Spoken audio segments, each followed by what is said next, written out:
मराठी मालिकांच्या जगतात टीआरपी ही अत्यंत महत्त्वाची भूमिका बजावते.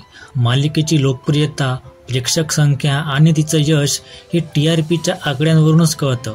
त्यामुळे वाहिन्यांमध्ये टीआरपीच्या शर्यतीत आघाडी मिळवण्यासाठी नेहमीच स्पर्धा पाहायला मिळते.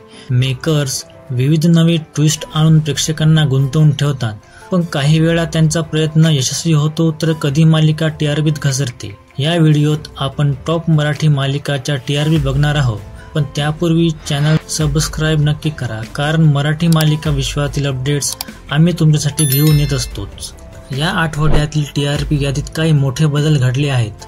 नुकत्याच प्रसिद्ध झालेल्या रिपोर्टनुसार स्टार प्रवाह वाहिनीवरील ठरलं तर मग ही मालिका पहिल्या क्रमांकावर विराजमान आहे. जुई गडकरी अभिनीत ही मालिका गेल्या अनेक महिन्यांपासून आपल्या स्थानावर कायम आहे आणि प्रेक्षकांचं प्रेम मिळवत आहे. दुसऱ्या क्रमांकावर ईशा केसकरची लक्ष्मींच्या पावलांनी ही मालिका स्थिर आहे. तिसऱ्या क्रमांकावर प्रेमाची गोष्ट ही मालिका आहे जी प्रेक्षकांच्या पसंतीस उतरत आहे. चौथ्या स्थानावर कलर्स मराठीवरील लोकप्रिय शो बिग बॉस मराठी आहे. पाचव्या क्रमांकावर थोडं तुझं थोडं माझं ही मालिका स्थान मिळवून प्रेक्षकांच्या मनावर राज्य करत आहे. मात्र आई कुठे काय करते या लोकप्रिय मालिकेची घसरण सुरू असून ती आता 16व्या स्थानावर आली आहे. पुढील आठवड्यात या क्रमवारीत कसे बदल होतील आणि कोणती मालिका वळसर ठरेल हे पाहणं उत्सुकतेचं ठरेल.